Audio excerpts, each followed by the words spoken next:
Before the pandemic, this was a ticket to 185 countries. But now, with the US still struggling to get its case numbers under control, an American passport is a ticket to almost nowhere. Just 9 countries granting access without any restrictions. Even the record of one of this country's most famous sons is now in question. Graffiti sprayed onto the statue of Sir Winston Churchill and now largely removed, calling out his record of racist remarks. Right as I talk to you now, I can see at least 3 fires blazing, barricades that have simply been set fire to. Now, this is certainly what we've seen over the course of the past 4 nights, but once again, violence reaching its high point here in the heart of Barcelona. Then what we saw were these violent clashes ensuing between the far-right protesters and between riot police. 6 police officers were injured, and we also saw this incredible moment of a Black Lives Matter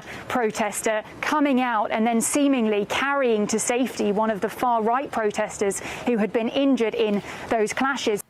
450 pages. If you'd like a reference point, Phil, that is longer than To Kill a Mockingbird. I want to show you some of the redactions, of course, because that was one of the key issues. You can see this page, for example, is completely blacked out. I think we're going to actually have to move. I've just been advised by the people here, so I'm going to have to cut that short. Tear gas is coming in, but we'll keep you updated.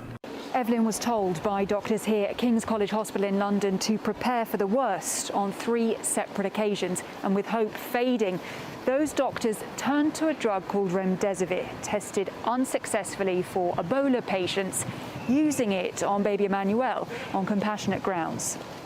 The effect of lockdown has been brutal. Voilà, les gens ont attendu le 11 pour sortir pour partir chercher la nourriture. She's saying that when people haven't been able to go out under lockdown, they haven't been able to do their jobs. She's saying, who's paying these people? People here are hungry. And this is as far as we can go. Now, authorities ordered a mandatory evacuation on Thursday, telling residents leave or go it alone, and with good reason. Here, the flood defence system simply just didn't hold up as Barry dumped lashings of rain and the storm surge poured over a levee just behind me. While proponents of the text want it to include few exceptions to see it potentially go all the way up to the Supreme Court and maybe even overturn Roe v. Wade itself, opponents of the bill accuse state lawmakers of playing politics with women's bodies. Hey! Well, these guys are the overlooked victims of the coronavirus pandemic. London Zoo is home to 20,000 animals alone. It's only been closed once in its 192-year history, and that was during the Second World War. But now closed to the public, no revenue is coming in. And these guys, well, they're hungry. They still need to be fed, of course. And just like us humans, they're also feeling the effects of social distancing. Unrest on the streets of France. These are scenes from the past few weeks under lockdown. Accusations of police brutality and racism have reignited long-standing tensions between officers and residents in some of the country's poorest suburbs, seeing them spill over into violence. Lockdown was eased this week. Now experts are looking into how it was enforced. Some say checks carried out by police to ensure people were sticking to the rules appeared discriminatory and abusive. Jean-Auriel Agbalika says he was stopped by police while standing outside his young son's home. He says he was pushed to the ground, racially insulted and cuffed around his ankle. For black men, that bring memories of oppression, of slavery, of stuff like that. He was left feeling crushed and has filed a complaint. But he's most worried about the effect it's had on his 2-year-old son, who witnessed what happened. He's very traumatized about it. He just grabbed me very, very strongly and start to cry, and he repeats, "Papa, j'ai peur," like, "Papa, I'm afraid, Papa, I'm afraid." For a man who tries to eschew the spotlight, former Special Counsel Robert Mueller found himself at the centre of a media frenzy once again, in one of the most closely watched congressional hearings Capitol Hill has seen in decades. Outside the hearing room, Republican lawmakers dug in further, questioning the legitimacy of Mueller's investigation in the first place. I think it's an investigation that was not based on real substantial facts that would warrant this kind of 2-year investigation. Democrats hoping that this would have been a seminal moment on a road to impeachment will likely be disappointed.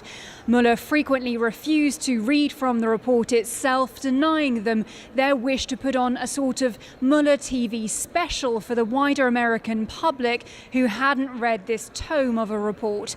But he didn't do the Republicans any favors either, busting the president's claim of total exoneration.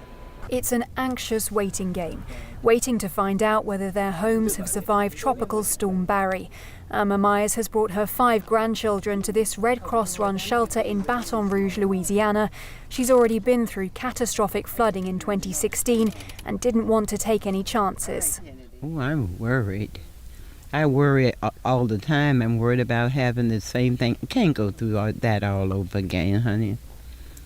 That is nerve-wracking, and it was unexpected, but at least this time we were prepared. They came at short notice. They don't know how long they'll have to stay. It's a disorienting experience.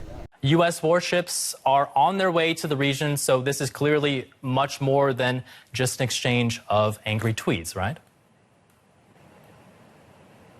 Right, Carl, that is certainly the concern, at least. It's not the first time that the US president has waged a war of words, but I think it's fair to say that there is concern in the international community that this tactic could one day go too far, and that was the warning from the British Foreign Secretary Jeremy Hunt speaking in Geneva, saying, let us not see these two countries accidentally trip into warfare. Now, Iran is also bringing its own provocation. Earlier today, it announced that it has upped its enrichment of uranium. It's quadrupled that, although it remains within the parameters of the 2015 nuclear deal. So what we are seeing overall right now, Carl, is Trump's particular brand of foreign policy, flattery and then battery with that harsh rhetoric on those tweets. But then yesterday, remember as well, we saw the president appear on Fox News saying, I don't want to go to war with Iran. Wars hurt economies, before swiftly adding it also leads to loss